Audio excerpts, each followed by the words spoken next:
Ошол жок болуп атат, бул бир. Экинчиси, мына тегереңизде эми жалгыз иштеген жоксуз да, сизге жардамчы болуп команда иштеди. Ошонун ар бир мүчөсүнүн репутациясына, тазалыгына, профессионалдуулугуна ишенесизби? Муну кортунду да кошуп койуп болуптур. Мен ушуну айтып атам. Экинчи суроом ушул. Так, рахмат, урматтуу Нуржигит Кадырбекович. Мен ушул бүгүнкү алып келинип аткан мыйзамдын ратификациянын толук мамлекеттин кызыкчылыгына иштээрине ишенем. Жана ошогон ишенгенимден алып келип атам. Себеби бул ратификацияны кабыл алыш үчүн биз 2 жыл иштедик. 2 жыл Кыргыз тараптан 20дай адам, Өзбек тараптан 20дай адам. Biz bir neçe жолу жолуктук, 10'dan ашык жолу жолуктук. Bir neçe жолу ордуларына барып көрдүк.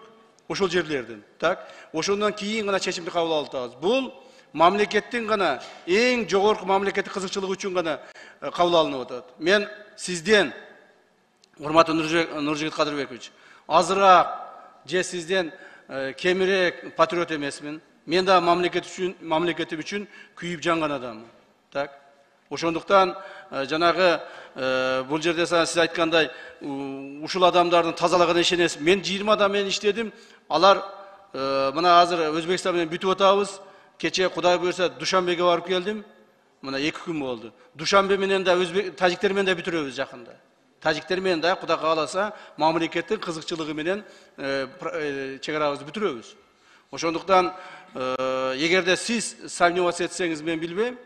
Мен өзүмдүн кол алдымдагы кызматкерлериме эч качан сомневаться этпейм. Чоң рахмат.